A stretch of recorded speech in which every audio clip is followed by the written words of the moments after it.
got one. They have I never used it. Well, no, we've got one.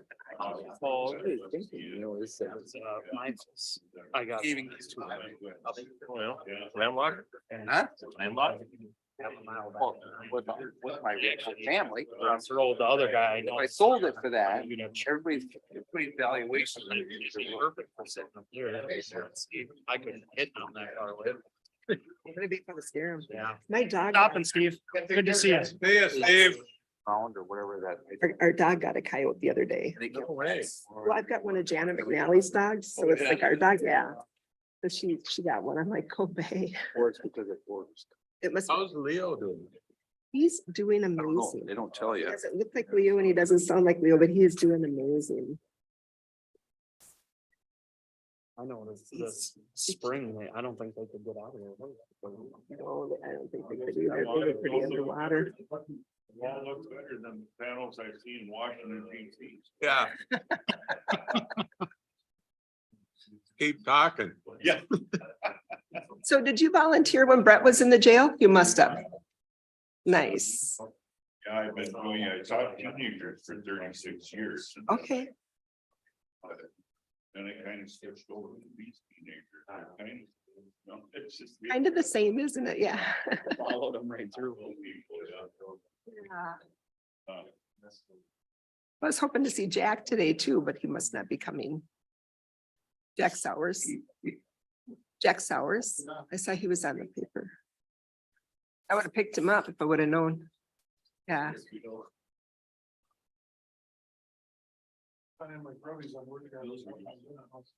You're what? Working out on my rental house. Nice. Yep. You're retired. You can dress. However, no more uniforms, Brett. IQ magazine. Yeah. Hard for me to read it, but. Let's see how much I get. I know from the opposite side. I told Becky, just throw that one away. Minnesota something. So negative. It comes from. Okay, it's 10 o'clock. Just a reminder, anybody that speaks, please step up to the podium because we are live streamed, so we can give everybody an opportunity to hear what you have to say. But with that, we'll call the meeting to order and rise for the pledge.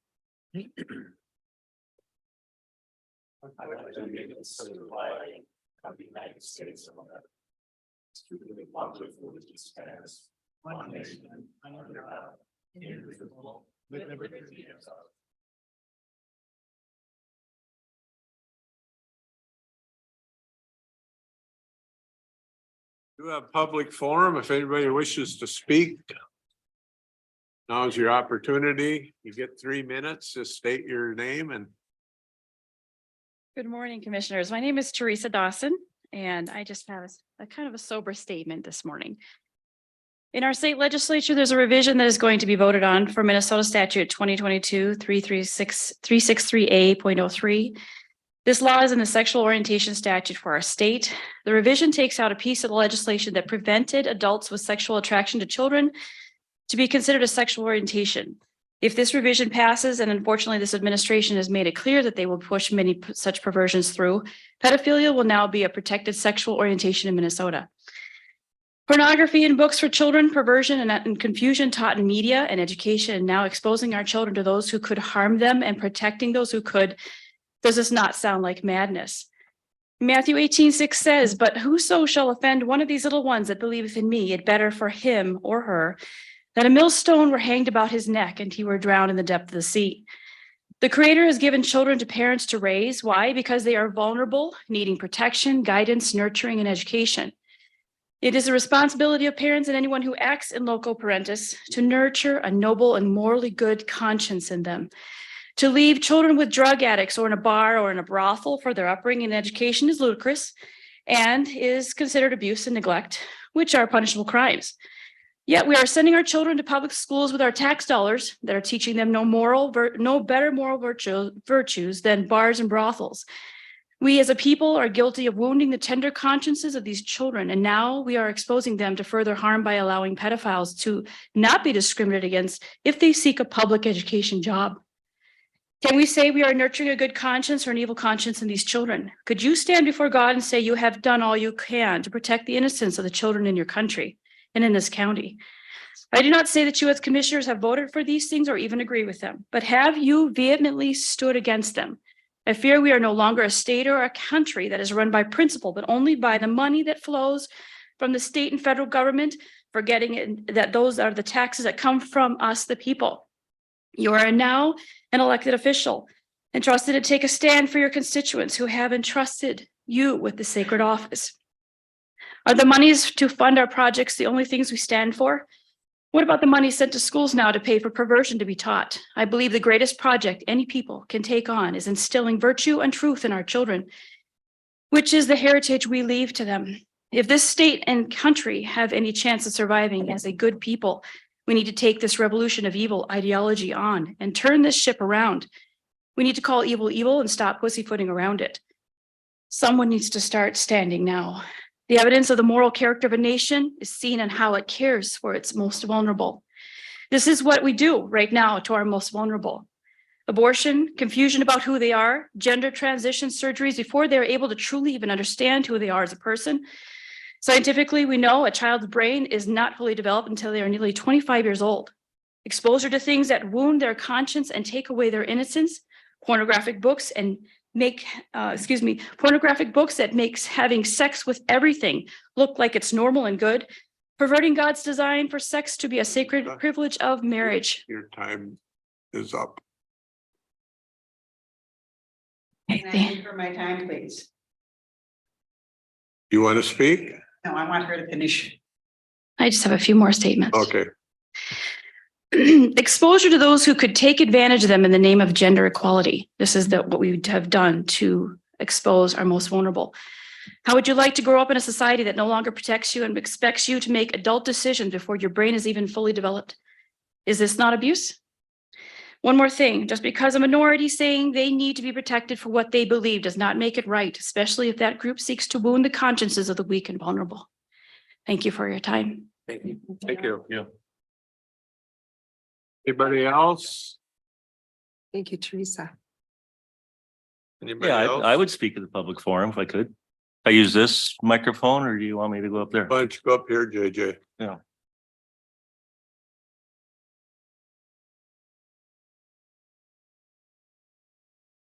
Thank you. Yeah, we spoke before this. There was a book and Terry's on the library board. We're all aware of it. And that's when we found out that there's a minimum amount of funding, right, David? That we have to give the Central Library Board, Maintenance of effort, state requirement. right? And we give above and beyond that. Correct. Okay. Since then, are you aware, Terry, there's more books out there? The one that they wouldn't move, they wouldn't negotiate with us, they would consider doing nothing. Now there's more books. I have the titles of them and I have information for you. And then also there's a whole list of new history books. They're actually trying to rewrite history, most recent history, presidential history, things that I certainly remember in my time around. But I guess I would just like to let you know that it's me, dear, what you're talking about. I'm a father, I have kids. And I would just like to have the rest of the board, someday we could have a conversation of figuring out if we can't do anything about the library board, we can't do anything about the books. Why do we have to pay extra? If we don't agree with this, and ultimately it comes from the taxpayers, that's who I represent. And at least give the minimum, because they're not given the minimum. They get by with one book, there's another book, there's another. I have a library right in my phone. I can't remember the last time I've been to a library. And another new thing at the library was what, drug overdoses, and all they want Narcan. What does the library attract? That's all I have to say. Thank you. Thanks. Anybody else? If not, we'll move on to the agenda. I see we've got a couple of additions or corrections. Mr. Chair, members of the board, if we could add consent agenda item number 4C, new hire for Scott Pearson. And if we could add regular agenda item 1A, Central Minnesota Emergency Medical Services Resolution 2023-29. And if we could add regular agenda item 3.1, jail programs volunteer services recognition.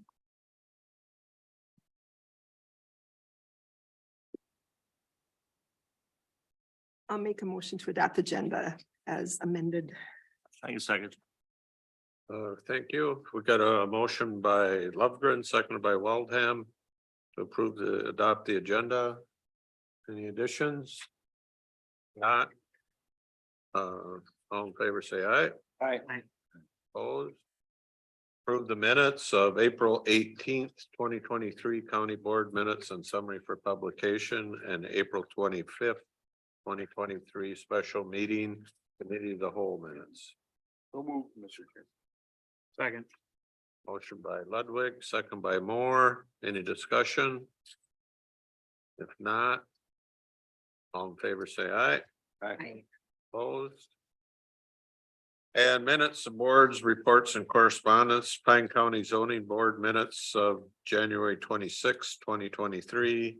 Pine County Land Surveyor monthly report for April of 2023. And notice of intent to local government units and workplace amendment.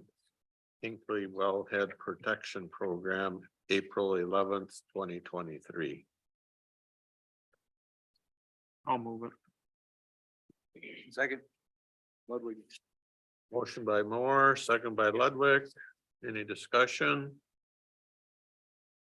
Not, all in favor, say aye. Aye. Opposed? Move on to the consent agenda. You've had those items in front of you for several days. Any discussion on those? I'll move the consent agenda. I'll second. Motion by Lovegren, seconded by Moore. Any discussion? Not, all in favor, say aye. Aye. Opposed? And now we go to our regular agenda, and Miriam Larson from the Regional EMS Coordinator will give us a little brief update. Thank you.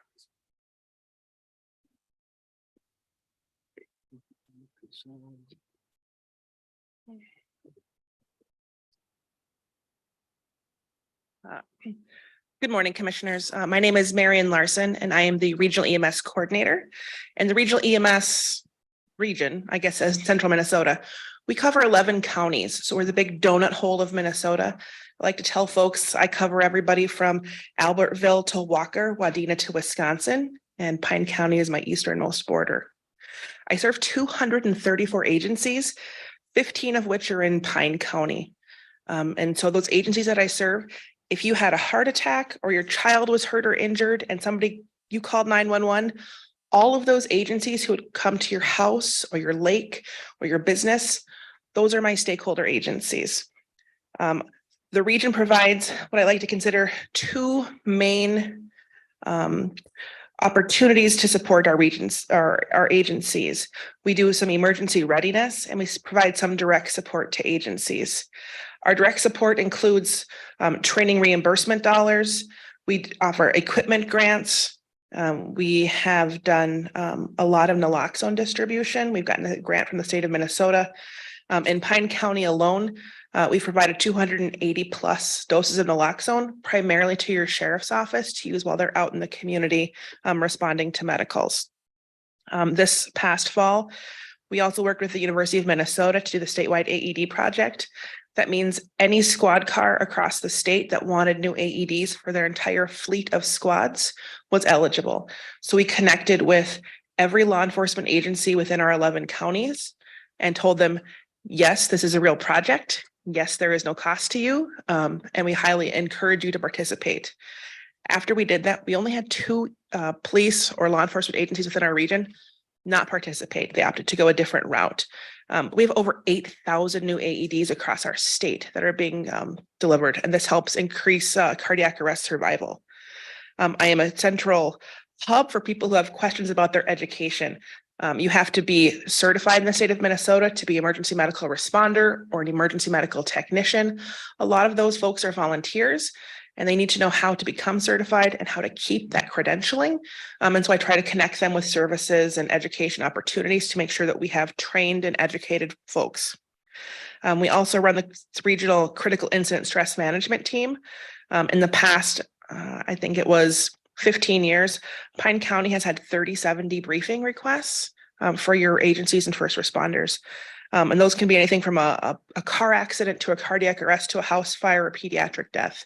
If there's something traumatic that happens, we have a group of volunteers who will come out to their agency and help them process that incident, because we want to make sure that we have mentally resilient responders, because that helps with our recruitment and retention. We've also done a couple of time sensitive things. We called it Operation Super Soaker at the beginning of COVID. When we didn't know exactly what we could do, we provided handheld sanitation devices that looked like old school super soakers to every ambulance service in our region so that they could make sure that the back of their rigs, whether they were a small volunteer agency with 7 people or, Mayo Clinic ambulance with 7,000 employees, everybody had the opportunity to have a disinfected, appropriate ambulance. In addition to all that direct support that we provide to our agencies and to our responders, the region serves a big emergency readiness position. During the civil unrest in the metro, we provided regular situational updates to our ambulance services. And while we might not think that the civil unrest that's happening down in Minneapolis would impact central Minnesota, it really does, because we have a number of hospitals who do direct transfers down to Minneapolis and St. Paul area. And the last thing I want is for our small volunteer ambulance service to end up in the middle of civil unrest in Minneapolis when they're taking somebody from our local communities down there. So we provide them with lots of information. Same with when the Super Bowl happened and when we've had flooding and fires. When your local ambulance service can't handle all of the call volume and they can't have their mutual aid help them, that's where the region comes in. I'm able to connect them with other EMS services across our region to help lighten that load. We had a Sherco coal plant fire about 10 years ago. And while it wasn't a critical disaster, it was very labor intensive to have EMS workers on scene for days on end while they fought that fire and tried to put it out. It overwhelmed the local ambulance service. And so we had folks come from Wadena and from St. Cloud down to the Becker area to help lighten the load. The region has struggles. We've struggled for a really long time, and it's around our funding. We're currently funded through the state of Minnesota. We get general fund dollars and then seatbelt citation fines. And that's what we are expected to both sustain our operations and provide direct services to our EMS services. Dollar for dollar, we saw more in 1989 than we did in fiscal year 21. If we adjust for inflation, it's about 3 times less. The price of eggs and the price of milk is certainly more now than it was in 1989. And so the region's really having a hard time. There was a silver lining. We did have 2 bills, one in the House and one in the Senate, to provide the regions with extra funding that got held over for possible inclusion in the omnibus bill. I haven't heard that the omnibus bill has passed yet.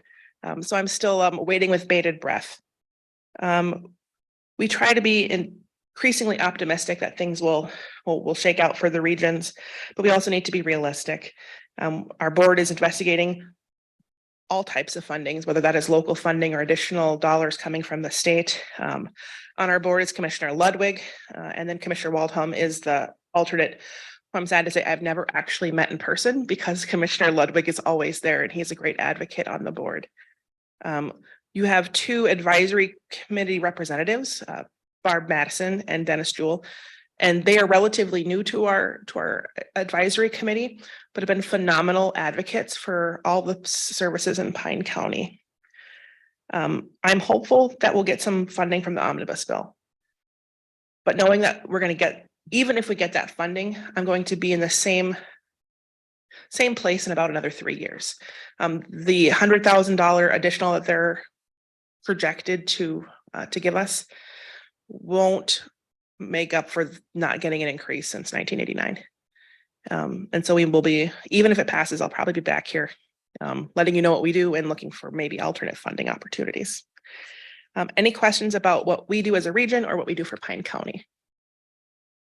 Anybody? I have a question. Yeah. Sure. I'd imagine like you probably even beat the sheriff's department to some of these calls, I drug do. calls and everything. I do not. I mean, the, Your first responders are wood. They are your first line of defense. right. Yep. So I guess where I'm going with that is, funding. Have you been in contact with anybody about the opioid settlement money, or is anything coming your direction from that? Do you have any say in? As my board would say, each county has the ability to decide where its opiate funding goes. To be transparent, there are several counties who are thinking about putting money towards the region if it aligns with their opiate settlement advisory decisions. Okay, because you said you work to get AEDs out to the local volunteer fire departments. and Yep, stuff. so we have done some AED grants in the past, but this big AED grant with the U of M, that was primarily law enforcement. You were able to get money and then pass it on down to local, smaller government entities and volunteer fire departments and stuff. Right, a lot of the AEDs that were currently in squad cars, because lots of counties have newish AEDs. Those got to go out to fire departments, some churches and schools and community activities.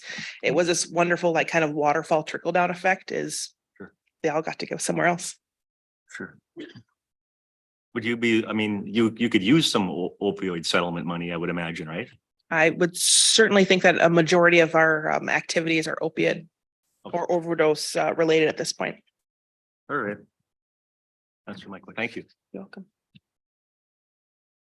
Anybody else?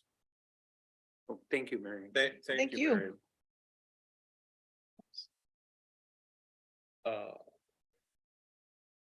We do have a resolution. What number is that? /29? Yes. 23-29.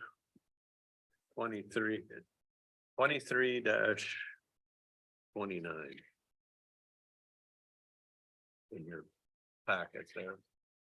To designate the week of May 21 through 27, 2023 as Emergency Medical Services Week in Pine County.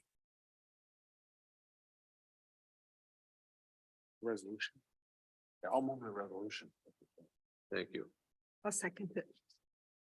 Motion by Ludwig, seconded by Lovegren. Any discussion on the resolution? If not, all in favor, say aye. Aye. Opposed? And we'll move on to the solid waste certification of need. What this is every time the landfill, I sit on the landfill board. Called the East Central Solid Waste Commission. And every time we start running out of space, we have to get a permit to build new space. And we own the land, but we have to get a permit. And one of the things that kicks the ball off is the certificate of need. And all that basically is Caleb went through and projected what our trash might be collected from Pine County for the next 10 years.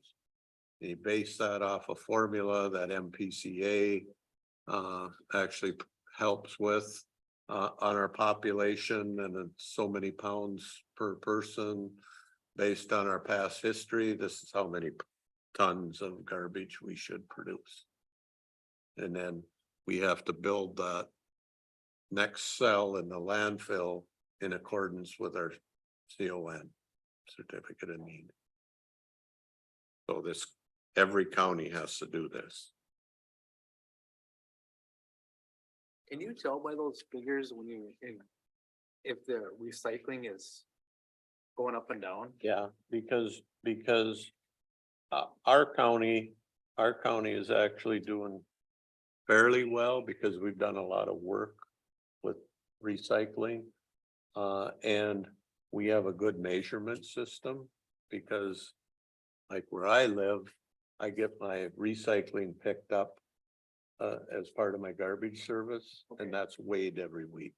And then the transfer station here in Pine City and Willow River and in Hinckley, any recyclables that come off of there are weighed every week. They pick them up. So we know based on that, and then we know how much every ton of garbage that leaves Pine County and goes to the landfill is weighed. So we got a pretty good handle on what, Sandstone, there's no way of knowing what's going there, but they're. yeah, because that's picked up. Oh, that it It gets, gets picked up by our contractor and it's weighed. it is weird. Yeah, I'm sorry, I forgot about sandstone. So how much That's extra it. do you pay for your garbage to have recycling picked up? Oh, don't ask me, Terry. Sorry. 23.95 a month. I don't, it's Okay, close to that.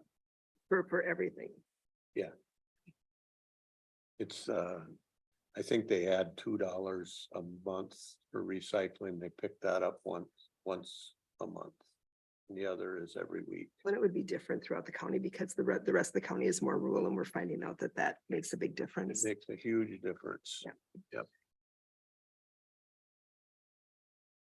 So we do need a motion on this.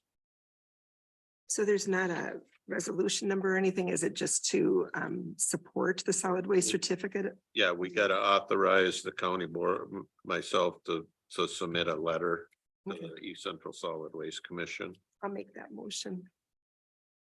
I'll second. Motion by Lovegren. Second by Moore. Any questions? Not all in favor, say aye. Right. Opposed?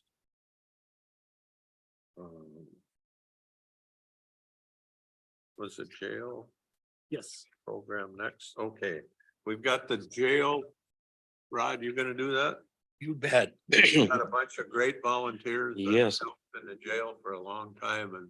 Well, we're gonna do two things. Yep. Can I do them both that? Yep. So one after the other, let's say. Yep.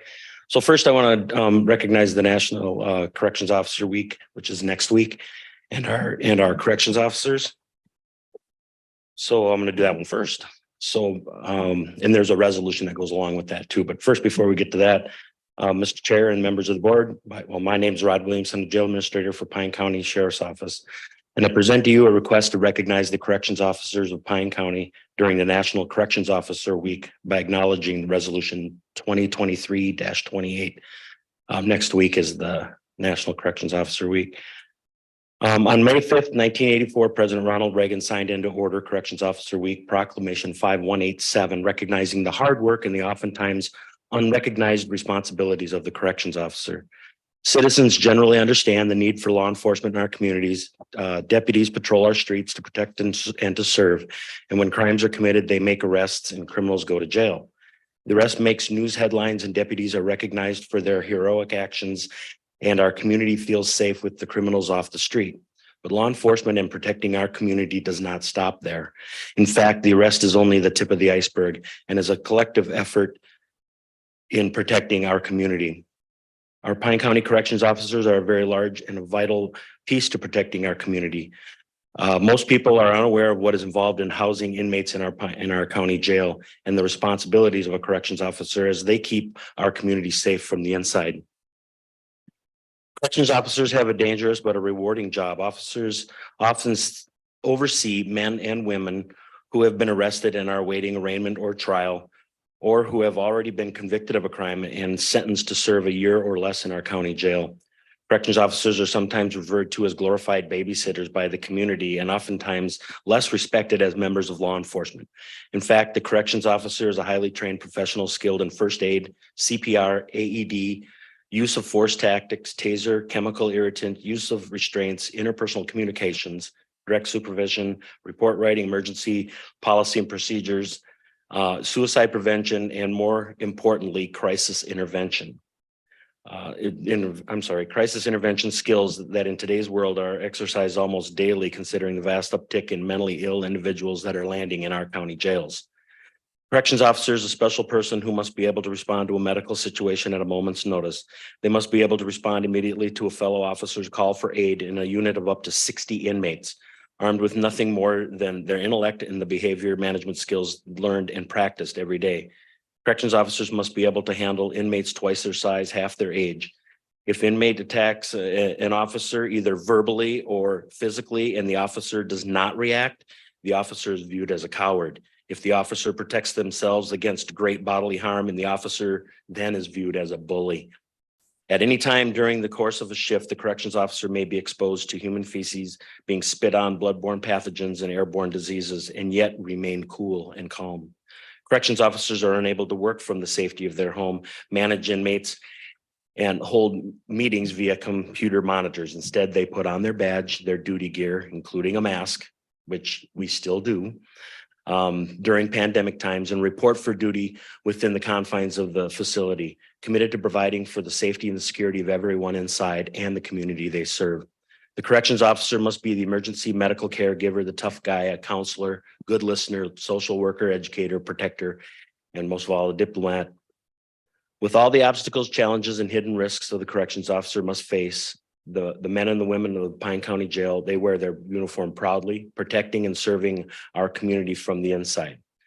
I'd like to just end with some insightful words from President Ronald Reagan when he put into place the Proclamation 5187.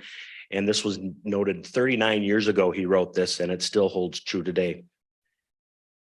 President Ronald Reagan said, historically, corrections officers have been viewed as guards, occupying isolated and misunderstood positions in prisons and jails. In recent years, the duties of these officers have become increasingly complex and demanding. They are called upon to fill simultaneously custodial, supervisory, and counseling roles. The professionalism, dedication, and courage exhibited by these officers throughout the performance of these demanding and often conflicting roles deserve the utmost respect. The important work of corrections officers often does not receive the recognition from the public it deserves. It is appropriate that we honor the many contributions and accomplishments of these men and women who are a vital component of the field of corrections. Signed, President Ronald Reagan on May 5th, 1984. So I repeated some of the stuff I did last year, you probably didn't recognize, but I thought it was very important. And so then we present to you the resolution, and I believe you have a copy of that. Yeah. We'd like to put in place. I'll move the resolution, Mr. Chair. Second. Got a motion by Ludwig, second by Moore. To approve the resolution for National Correction Officer Week. Any discussion? Just a comment. Yep. I've been in that intake when it's a zoo. When you bring someone in that's already acting up in the public. And then they realize they're gonna be running for custody. Emotions run pretty high sometimes. So it can be a very dangerous place and it can be a really sad place at the same time. Yes. All right. Any other questions? If not, all in favor, say aye. Opposed? Okay, Rod. All right, thank you. So next, I want to recognize our program volunteers. We have a number of volunteers that provide services in the jail. And I missed the National Recognition for Volunteers Week, but we thought it very appropriate to recognize, and we should do this more often. But Pine County Sheriff's Office wishes to formally recognize all jail program volunteers for their selfless giving of time, effort, and knowledge, generously serving our communities, providing jail programming events and educational courses for individuals incarcerated in our facility. We have more than 80 jail program volunteers giving of their time each week, making a positive difference in the life of incarcerated individuals in our care at the Pine County Jail. Volunteers help inmates in reconnecting with their families in the community they live in by facilitating an assortment of program events such as parenting classes, chemical freedom, Alcoholics Anonymous, pilot outreach, Talking Circle, His Way Ministry, Jehovah's Witness, and we had at one point quilting classes. And they do this all with a common goal as stated in our jail's mission statement to provide those incarcerated with education, behavior management, and various programming opportunities designed to improve their abilities to return as productive members of our society. Pine County Jail strives hard to maintain a professional level of program services and activities. Reaching this goal is not an easy task, and it requires the sacrifice of our volunteers who so willingly give of their time and talents. Without our jail program volunteers, we are unable to offer quality programming to our inmates. While all our volunteers are very important to us and they play a significant role in the success of jail programming, the Sheriff's Office would like to recognize 4 selfless volunteers that have generously given their time and talents, collectively giving over 83 years of volunteer service to our agency and our community. We have 4. I have one person that came here. Jim, you want to come on up here for just a minute? But Jim Hansen, he's given over 10 years in religion programming, currently in His Way Ministry. We had Jack Sowers, excuse me, over 15 years in a religion programming, currently in Pilot Outreach. David Larson, over 20 years in self-help programming with currently with Chemical Freedom, and Jim Copen of over 38 years in religion in His Way Ministry. So he's done a lot for us. So I want to just recognize Jim, seeing as he's one here. One of them is in Florida, and the others are doing, I believe they've got programs going tonight and tomorrow. So Pine County, I'd like to give you this. There's a certificate, Jim.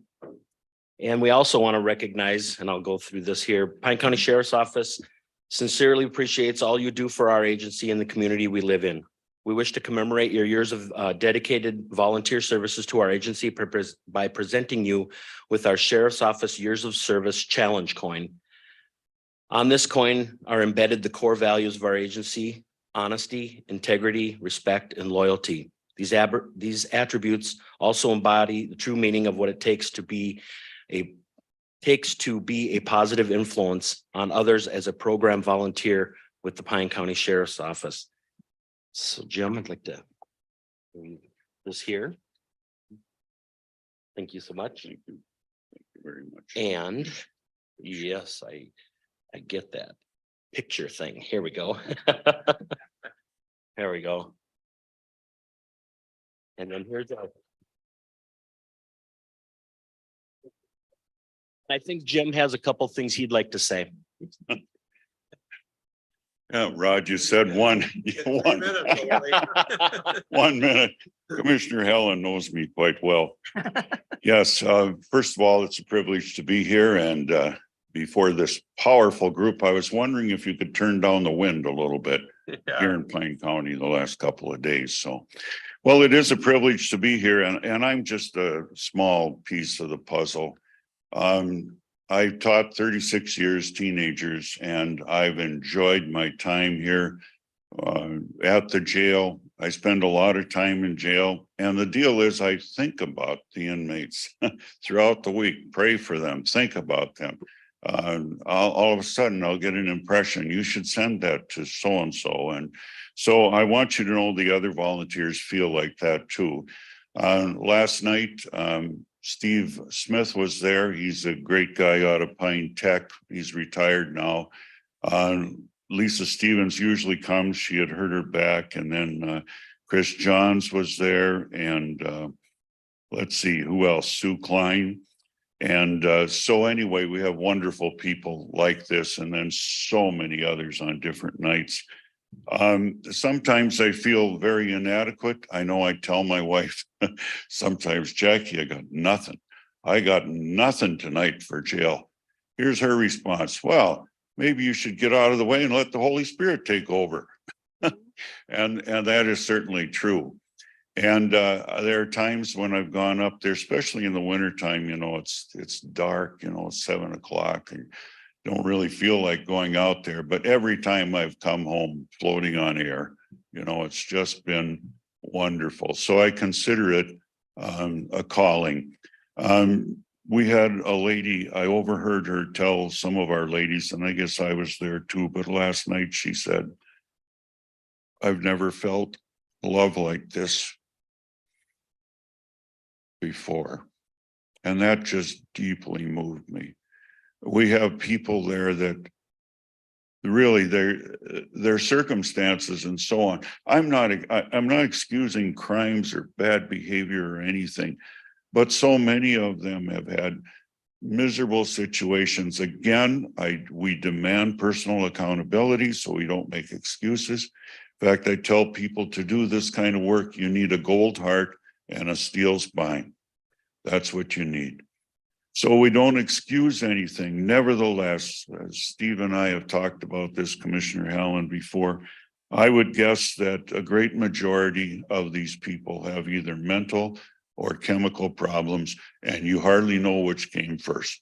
Sometimes the chemical, the mental health, the chemical. I should also say about our staff, and I appreciate so much Brent John and Jim Reiser too. Talking to inmates, sometimes I don't pry, but they'll mention that our jail feels like it's really treats them as humans in concerning food and programs and so many things. They feel that our jail tries to make them better, that they don't come out just the same. And that's the deal. No matter how bad a crime is, you know, most of these people are going to be out on the street again someday. And we really need to do something in their lives to help them in some way. And so that's where we're coming from. I hope I didn't leave out anybody, but I'm so thankful to Jim and to Brent, who have been so faithful about creating a climate where some good things can happen in our jail. Thank you very much. Thanks, Jim. Thank you.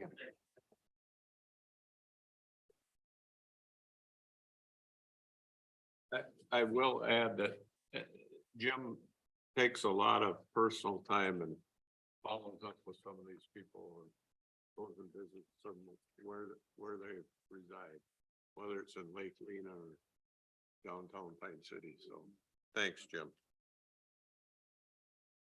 We'll move on to the National Center for Public Lands. This is I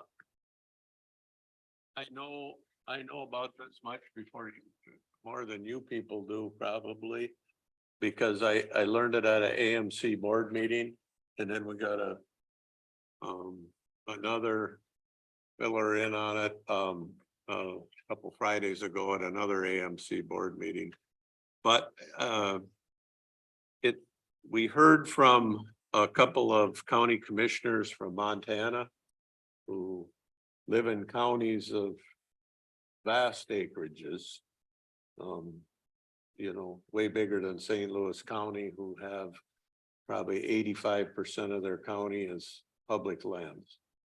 And so they have gotten together in called the Western Institute of Public Lands or whatever, anyway. And our AMC has sent a representative to that group, and it is Rick Svay, who is the past president of our AMC in a cohort of ours that from up on the North Shore. And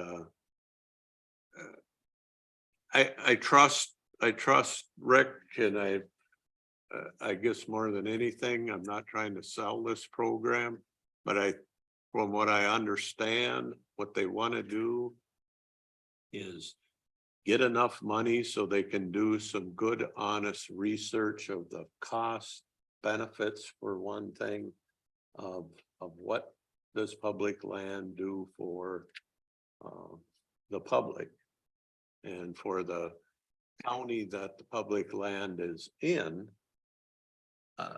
How can that county survive? We have many counties in our AMC District 1 that are, you know, more than 50% public land counties.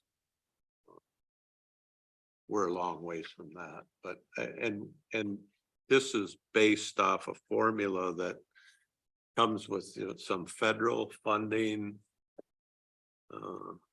It's called the LATCF funding, which was the $100,000 that many counties in Minnesota got, based on your, was it Indian tribal?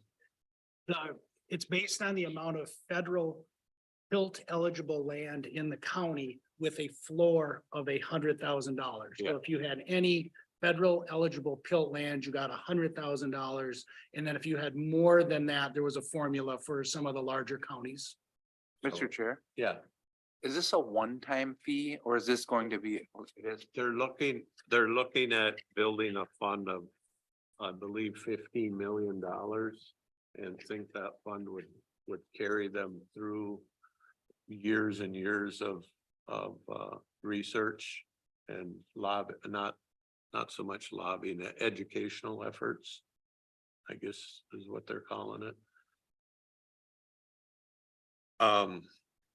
They came up with this $1,000 based on a 1% of that fee that of the 100,000 that most counties got, and some counties got 2.8 million. So whether or not they're gonna pay 1% of 2.8 million is yet to be determined.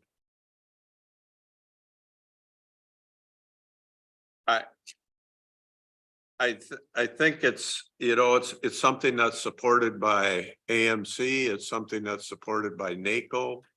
It's not a Pine County program. It's a national issue. I think to be involved with it would be not the worst thing. We're not a huge amount of money. We might see some bang for our buck.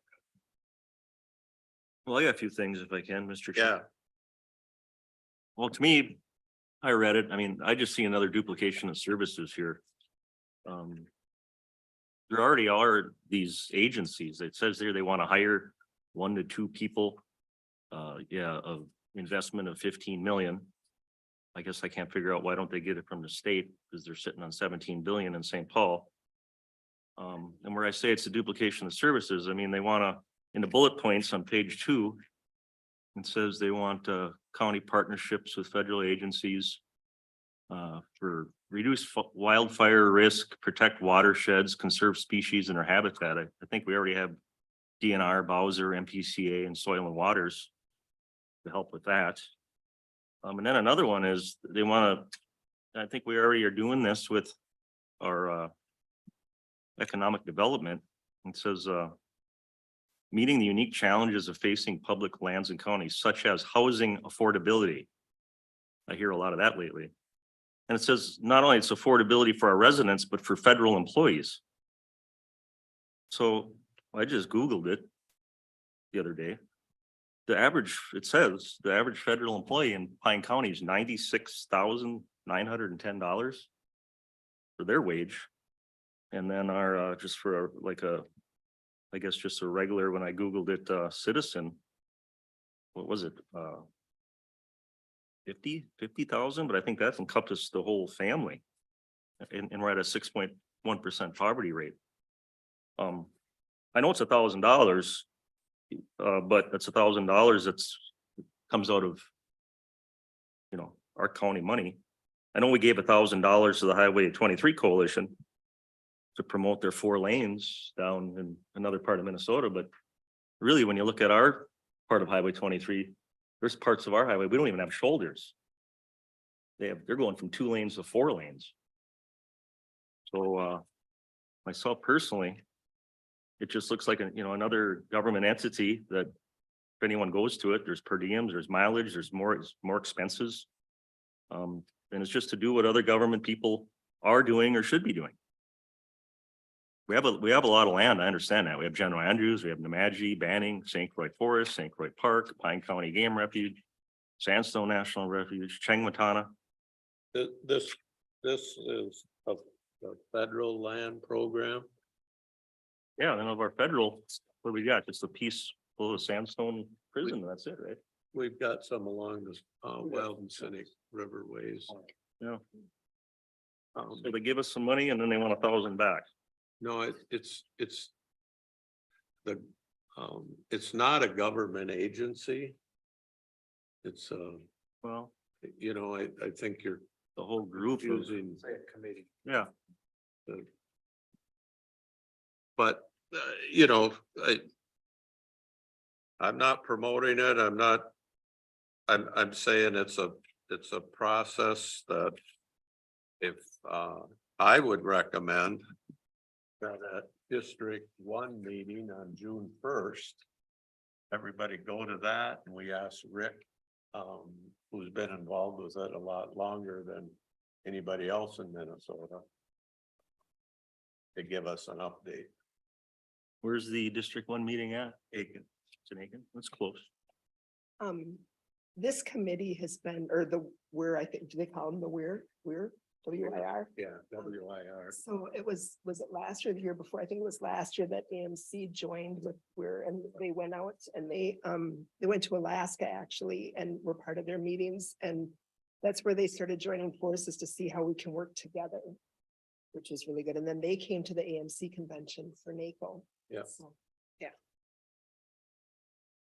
So it's nice seeing those come together because it's just the western states, so bringing it all together so that we The can. western states are the ones that have been driving the train in the beginning, and then they started looking around and saying, hey, you know, California and Virginia, Minnesota, Michigan, Wisconsin, we're all in this thing together. And let's try to figure out this whole public land thing at the federal level. So can we ask Julie to have this part of the, or Matt, would it be Matt that we would ask, or Ryan? Right. To see if this could be part of the agenda. I've asked him already. Perfect.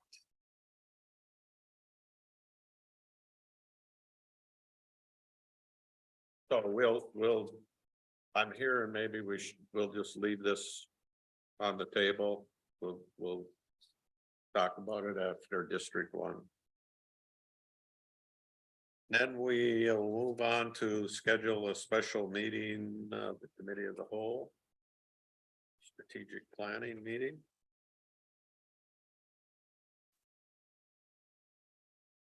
So we're looking at some dates here, June 13th, June 27th. They're both open for me. The 13th is gonna be good for me. I'm not sure if we'll be back on the 27th. When is Grandma's Marathon? 17. 17th.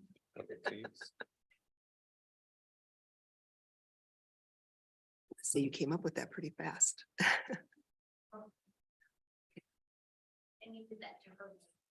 Not that I'm running Grandma's Marathon, but I gotta be there to watch.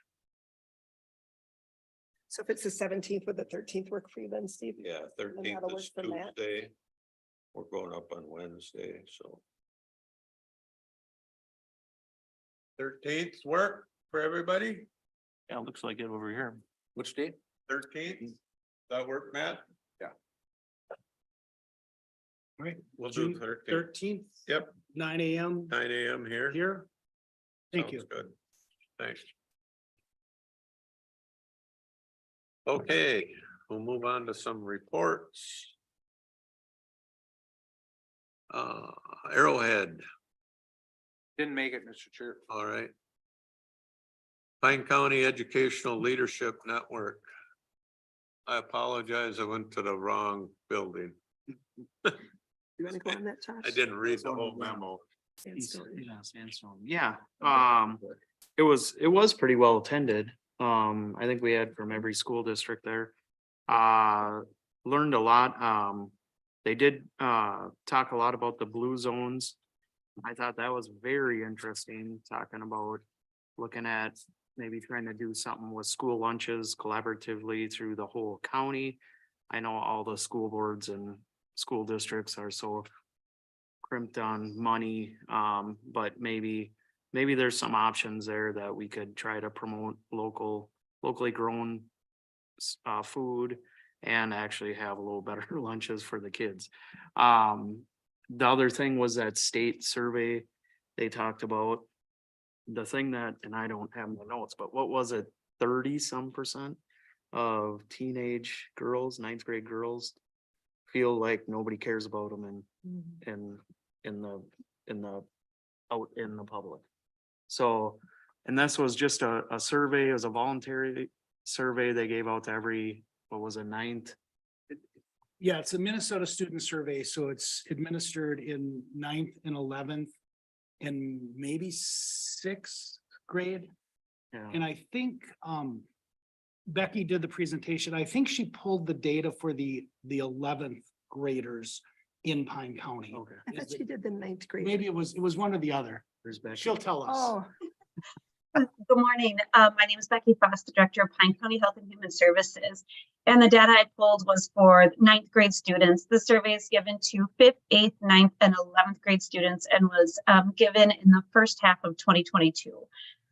And ninth grade students' responses in Pine County were compared to ninth grade student responses across the state, just for some comparison purposes.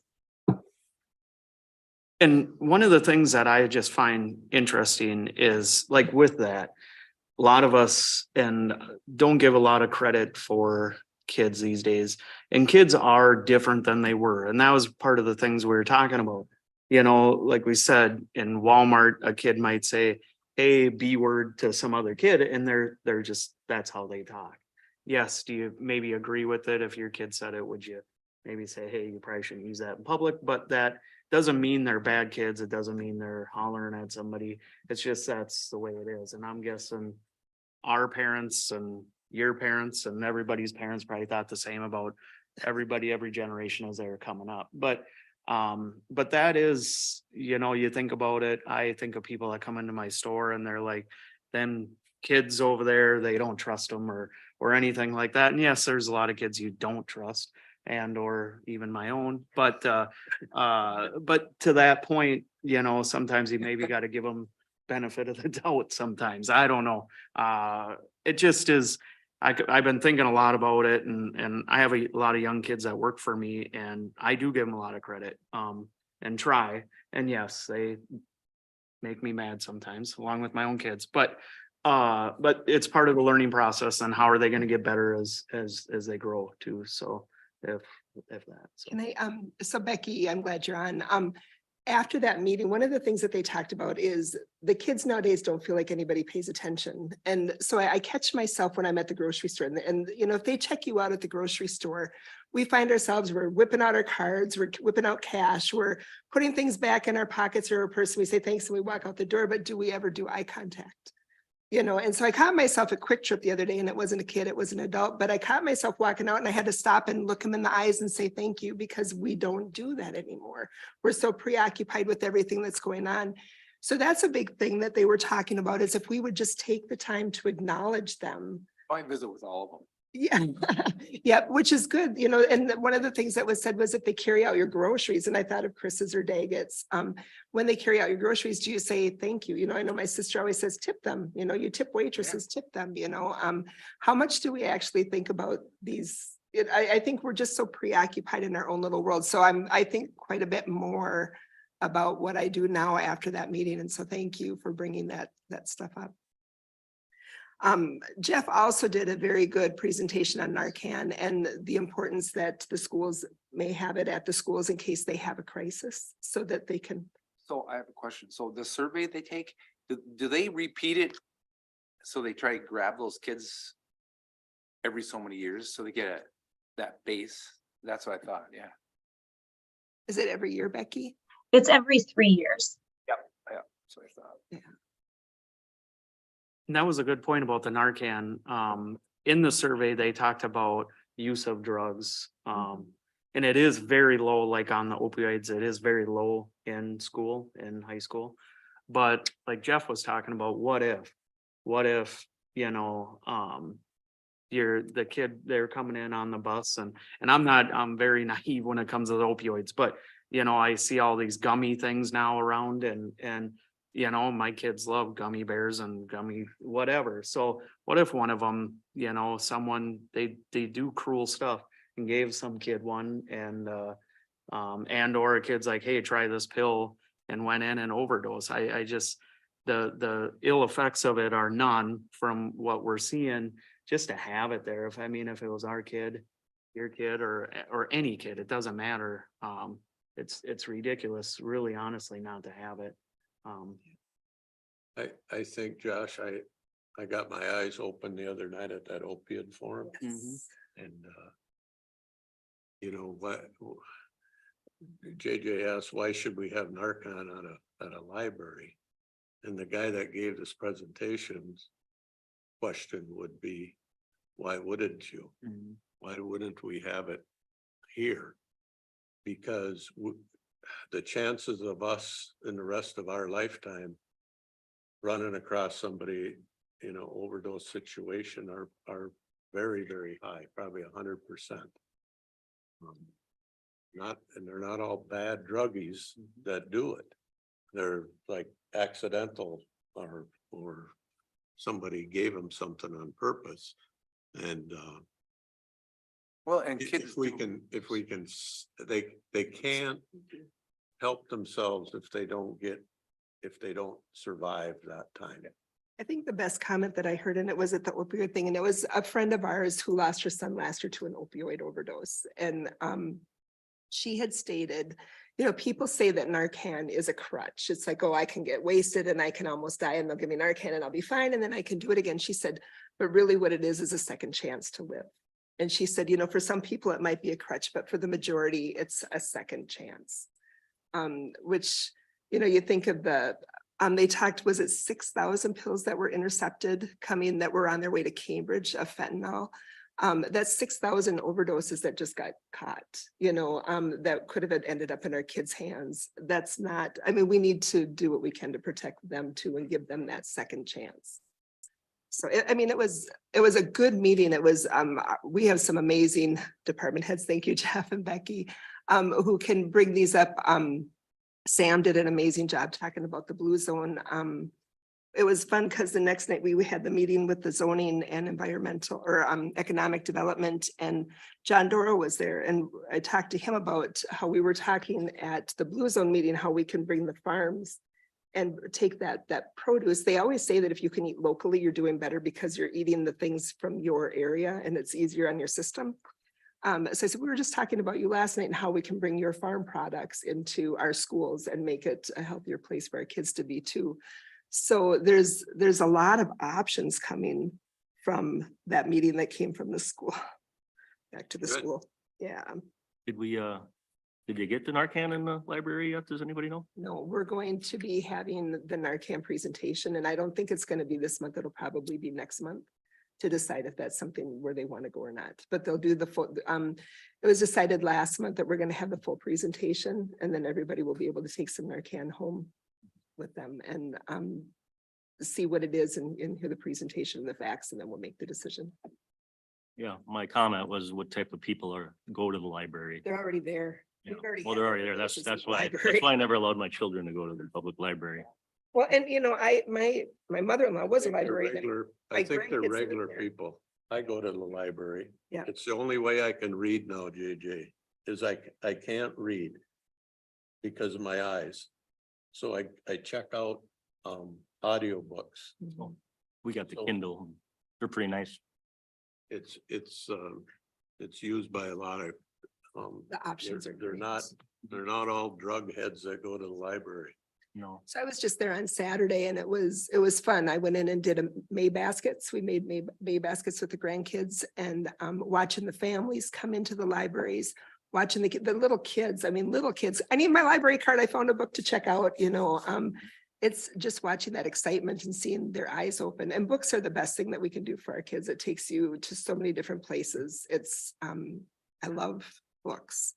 So if we can have what we need to support the staff at the libraries so that if somebody is crashing, you know, we do have things are changing. We've got more homeless people going into the libraries. We've got We've had drug overdoses in our libraries. If we can do what we can to support our staff so that they can help protect the people that are there by taking care of the people that are in need at that point in time, I think it's something to look at more closely. Watch the doors. And they do have people that they don't let into the library because they've abused certain things or they've done things that were inappropriate. And so they're banned from the libraries, and they do watch those doors and they do watch those people. We'll move on to the lining zoning workshop. Few of us were there. That was good too. It was interesting seeing what the zoning is. And, you know, I think, I was sitting in that meeting thinking I was on the Hinckley Township Board and I was the chair of the zoning committee when we did it, and how we could change Hinckley Township, because we do need to have more housing. And they don't want to be out in the middle of the boonies. A lot of people can't handle being out in the boonies. I like living in the boonies, but they want to be closer to town where they have water and sewer. And there's no way that they're going to run. I live 1.5 miles out of town. They're not going to run water and sewer to my house. But if we could fix it so in the areas that are more surrounding the cities, you know, if we could open more housing, we have 10-acre limits or minimums that you can buy. If we could change something like that, and maybe make it so that we could spread out a little bit further. Those were some of my thoughts as we went through that meeting. My thoughts kind of, I always think of stuff afterwards. Yeah. Maybe we missed the point. You know, we were talking about economic development and zoning, and somebody brought up the point, you know, we should have more slaughter facilities. So people could get, you gotta make an appointment a year ahead of time to have a cow or a pig butchered. And We don't have any big enough to do a lot of the farms that we have here because they have too many animals. one of the immediate problems that I found out is there have been 3 applications for slaughter facilities that have been turned down at the township level, Mhm. because nobody wants something built next to them. So how do we get over that hurdle? Kind of like the construction landfill sites too. Yeah, Mhm. it's Nobody wants it next door. tough, not my neighborhood. Type of deal. It's good to know that they're thinking about it though and trying to figure out different ways to move. Yeah.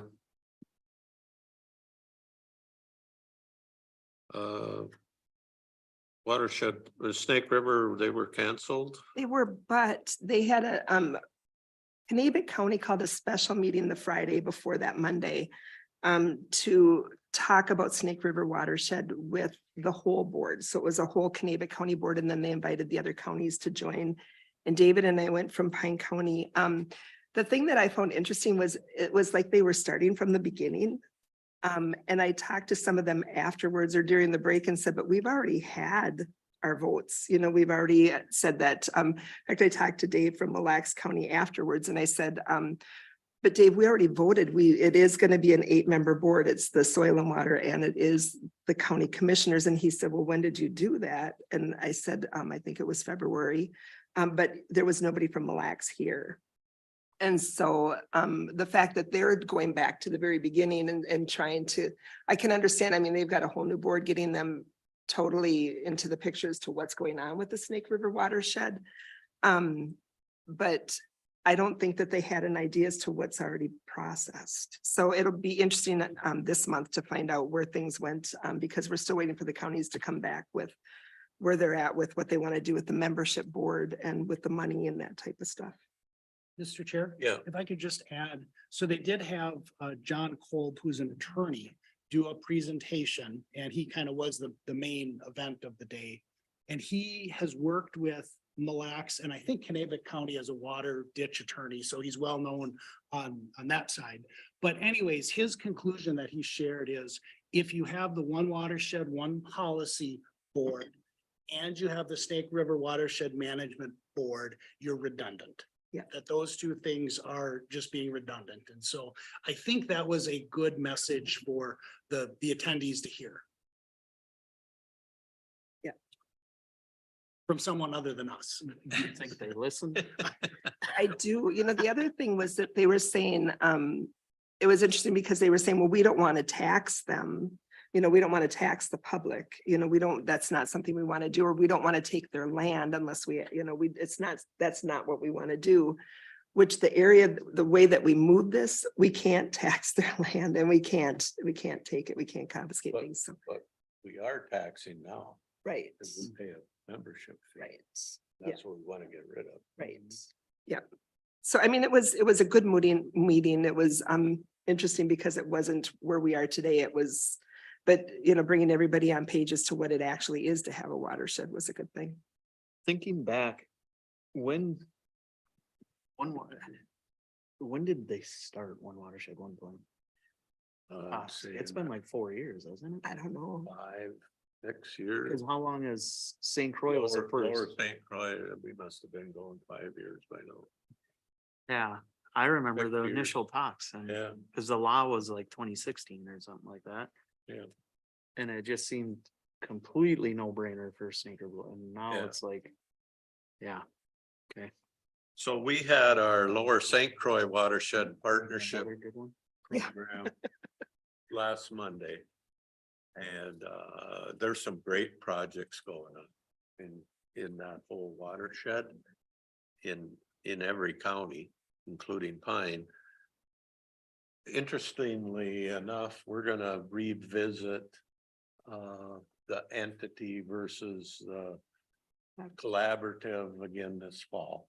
We've said, start thinking about that, because there are many of us that say we should have just been an entity right off the bat.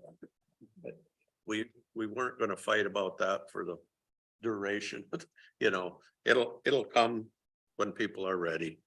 And I think the thing that we have agreed on is the most important thing. We'll figure out how to govern it. But we've got a lot of projects that we could be working on, and let's get working on those projects. Yeah. And that's been a good thing. East Central Regional Development Commission. Yeah, that was down in Mora, the 24th. The gal spoke from the state DOT about electric vehicles. I don't know if anybody could guess, but there's 35,000 light duty vehicles that the state of Minnesota manages or runs or drives. Hmm. That will all be electric, I would imagine. She talked about the charging stations that they want to start putting up. 900,000 per site. And there's 4 chargers per site, is what she said.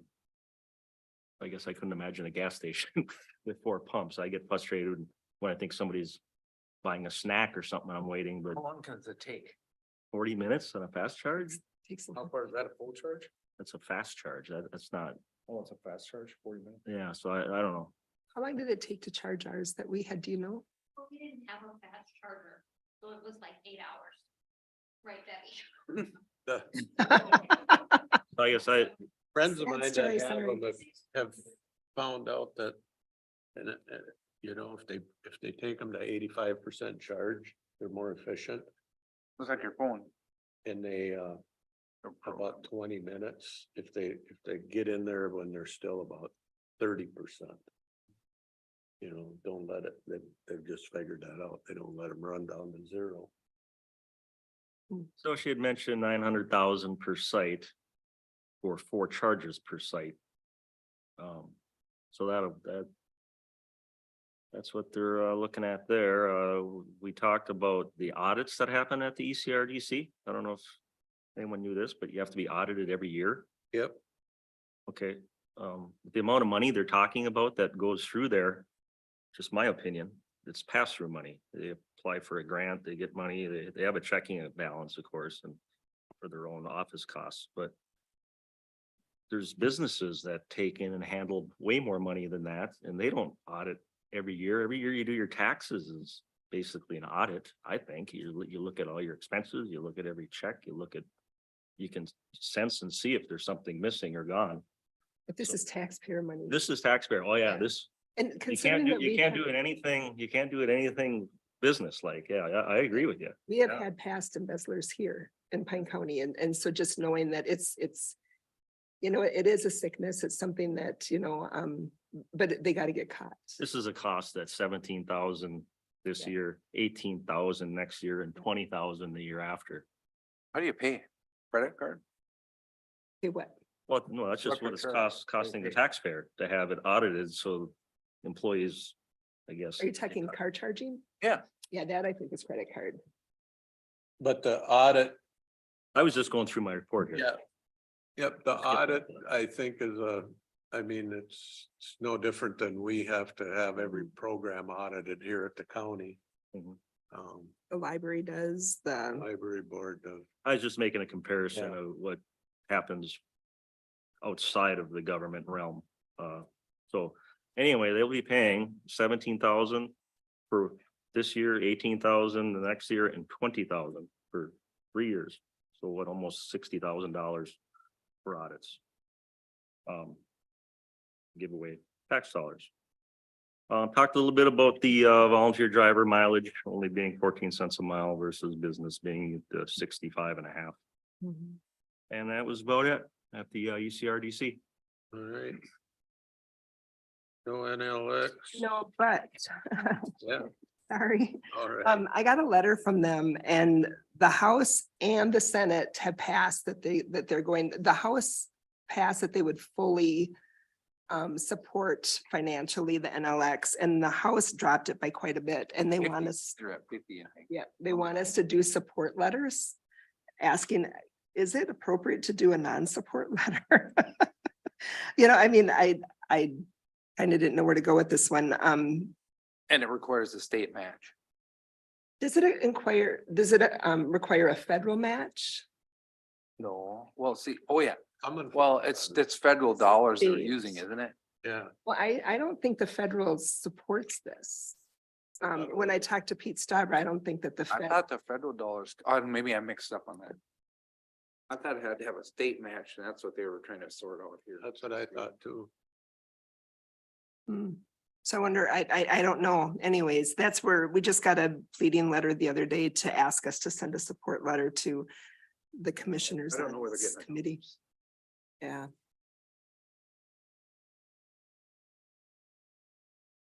So that's for NLXs. HRA Economic Development. Let me start that. Sure. Yeah, we had our meeting April 26th. Operational reports were pretty standard. Kelly, they're addressing some investing issues and moving money around to gain the best advantage, and Kelly is helping that with that real good.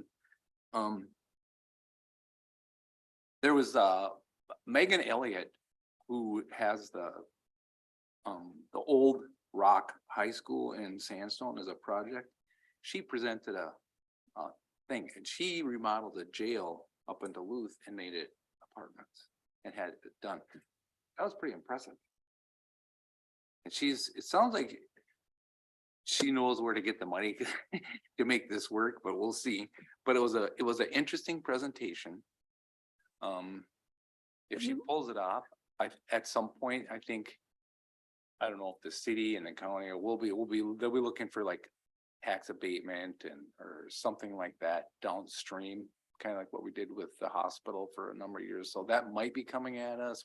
It'll all depend on how funding works and stuff. So something to keep in mind. Did they talk about the condition of the school? The what? The condition of the school? Because Harvest Christian School had it for a while, or not Harvest Christian School, but Jack Allen, he was the superintendent of the Harvest Christian School, and he had bought it to have it as a kid's. He was gonna do some stuff with it, and they decided that it was just in such bad shape, there was nothing that they could do. So the structure is fine. What happened was it was hit by lightning and a bunch of stuff burned. So they're just the outside shell is they're gonna just knock down the additions, Okay, the big elementary, and then just work with the stone facade, and they're gonna leave the kindergarten addition on the north end, where the stairway and I don't know if there's an elevator in there or not, but it'd be nice to see that building get used again. it's gonna take a lot of money. A lot of money, yes.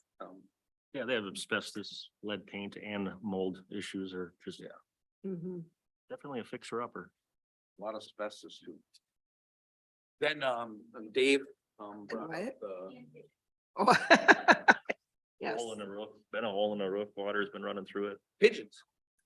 Lots of pigeons.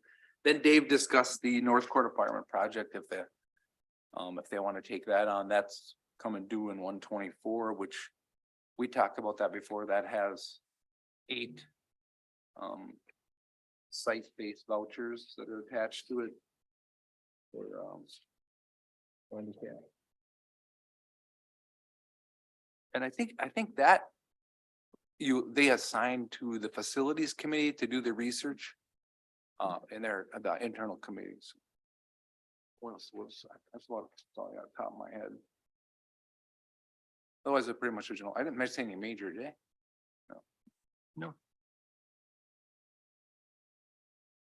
That's all I have, Mr. Chair. Okay, Mille Lacs band meeting. It was hard to have a meeting because we were having a meeting before the meeting. And everybody kept stopping by and talking to somebody, so it was, It was, I don't know if we accomplished a lot, except, we were there for the opioid forum. So we were there anyway, and we did establish a meeting schedule. I think that was probably the biggest thing we accomplished.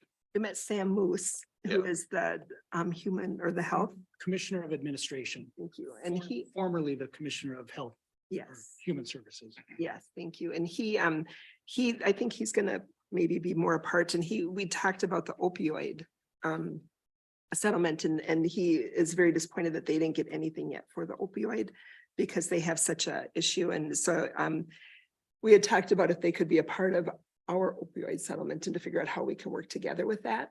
And I said, well, what kind of things are you looking for? And he said, well, we need housing for, for rehab. And I said, we all need that. We can't get that for anything anymore. There aren't any facilities. So it was interesting talking to him and seeing the issues that they have, but that might be something that we'll want to talk about down the road. Oh. So.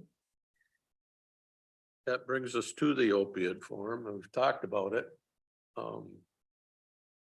It was very informative for a guy who's completely naive.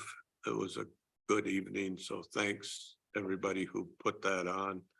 Our public health department did an awesome job of getting a tremendous amount of vendors there, and 200 and I don't know, 35 people or something were there. And the speakers were amazing. Yeah. They had great speakers. I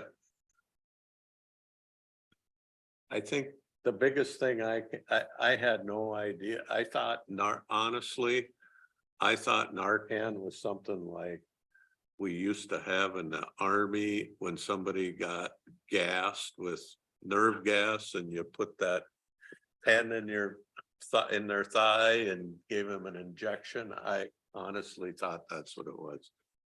Now I find out it's a inhaler type thing that you got to keep people breathing because that's the biggest thing. They suffocate and they got to get their lungs going. So I think the majority of it out there though are the shots, because the Yeah. shots are so much cheaper. The nasal, I think, is $40 and the shots are like 15 or something like that a piece. So the difference in that, but I think our officers all have the nasal, correct? And that's what this company that presented, that's what they give because they said it's easier, but I think the majority of them are giving the shots. What I got at home is the shots. I don't have anything. Zoning board, Yep, was, I know I've said this before, but we have a great zoning board and planning commission. They work really hard to get it right. But anyway, they passed a VRBO type thing with the conditions, but they passed it. And then they passed a subdivision plat but then the lot had to stay unbuildable. It's just gonna be for storage and stuff like that. Because of flood. Then there was discussion on the shoreland ordinance review and discussion on potential performance standards for commercial properties that end up in the shoreland. It was all in the shoreline. But I wanted to bounce something up. Where did we land ever in our discussion with VRBOs? And I know some counties have put MIT on them. And I don't know if we've ever thought about that or where, how many we have even something or, and I know I understand the benefit of them. And I also understand where the cops might have a hassle if there's too big of a party on a lake somewhere, you know, and it's disturbing everybody else, but I think it was Cook County that passed a moratorium where they kind of stalled them and said, you know, we need to rethink this because they'd hire teachers or they'd hire staff and there was no housing because up there it's so recreational. Yeah. Everything was getting purchased for VRBOs. And I think so, Aiken was doing something too, but I can't remember where they ended up. Yeah, it's a good thing during our topics to talk about at our District 1 conference, but we did, you know, remember not less than a year ago, I think Leslie gave a little presentation on VRBOs Yep. that Yep. they're not the scourge of society, No, you know, and they're a, you know, And I think what one of the interesting pieces that Leslie presented was the VRBOs that are within the zoning regulatory of regulatory authority of Pine County are lakeshore, and those are not displacing entry level or workforce housing. And so some of those, like Cook County is the example where those are displacing workforce housing. That wasn't what we found here last time we looked. And absent zoning, it would require a countywide licensing requirement, which we don't have and would be brand new. And so that would be, you know, the methodology that the board would have to consider if it wanted to do countywide regulation. yeah, I just think it's a point where I could see someone buying a house and then turning it into a VRBO somewhere and we would never know. You know, or how would you know, I do get complaints from people who end up, they own a house next to somebody that rents it out. And so every weekend, there's a bachelorette party or a bachelor party going on at that house next door. And they don't necessarily mind so much, except people don't know when to go to bed, you know? I certainly don't want to interfere with someone Yeah, that goes to Texas for a month and says rents are placed out to help offset their taxes or whatever while they're gone, for, you know, for let somebody use their house in and out, or maybe nobody takes it or not, but I don't think that's a big deal.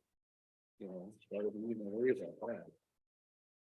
we can certainly put it on a cow meeting sometime and visit it again if we want to. And then I just want to touch, I know we talked about the EMS because of that, but if the funding doesn't come through from the state, there's gonna be a push probably before June. That each county that belongs is gonna have to start contributing dollars. So just so you have that in your head, and they were throwing numbers around like somewhere between $8,000 and $11,000 or something, and I don't know.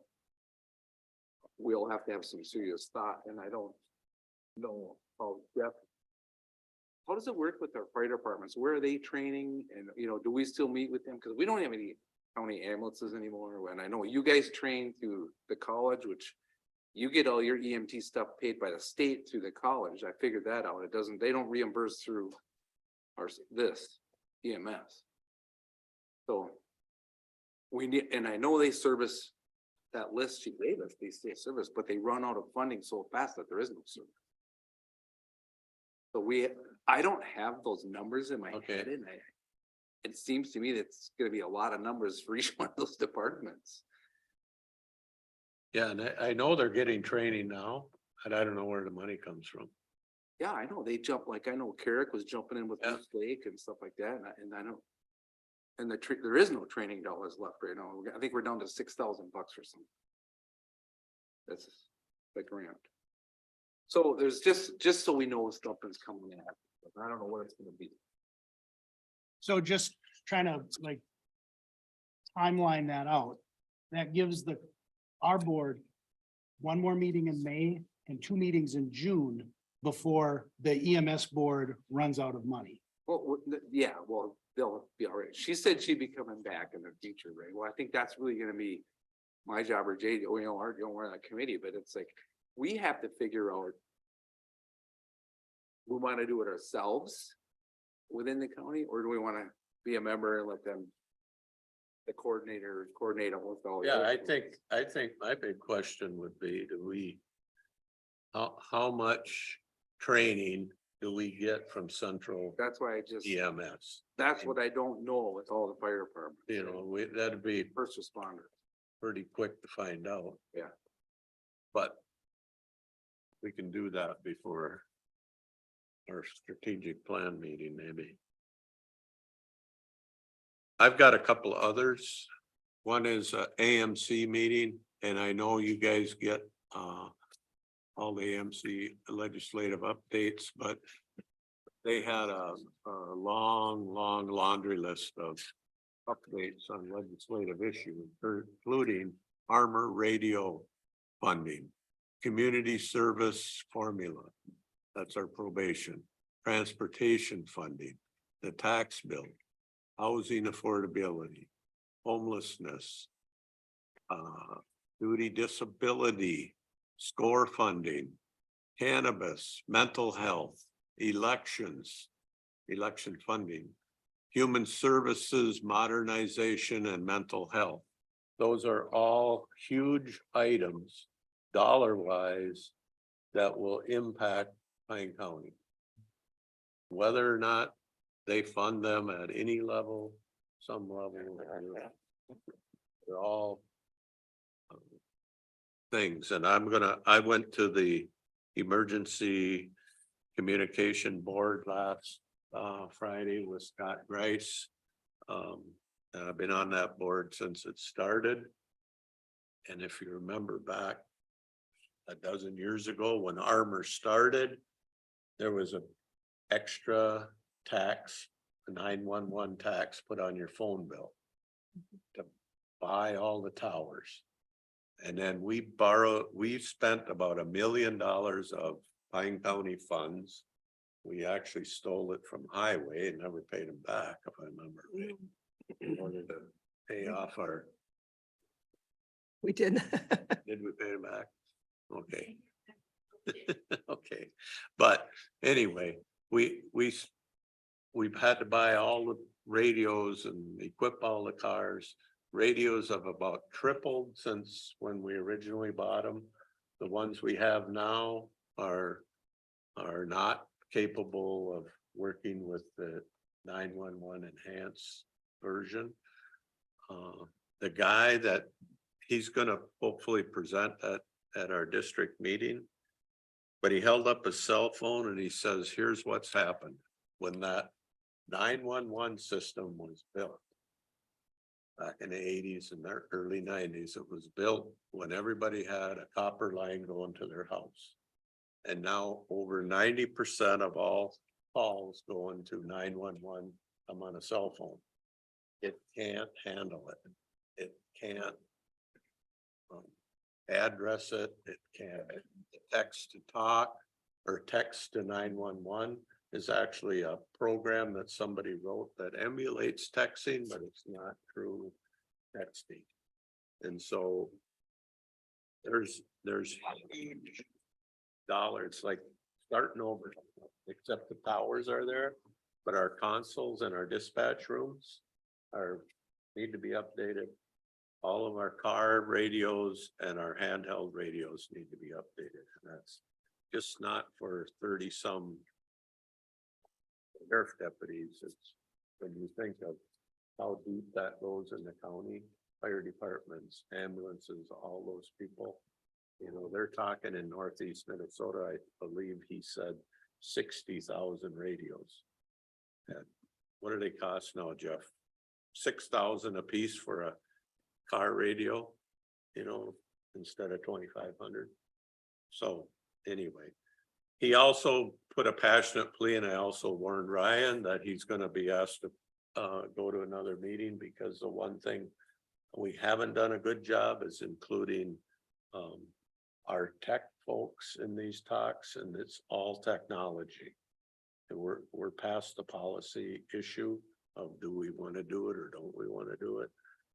We need technical help, and so Ryan in the room at these meetings, so Is anybody planning on going to District 1 on June? I am.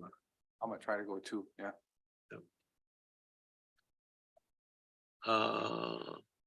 That's kind of what I got.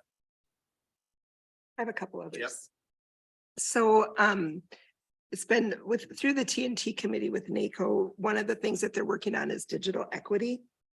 And so they've been doing these listening sessions, and they would ask, they've got a list of questions, and if anybody's interested, I can get the link and send it to you so that you can do the questions.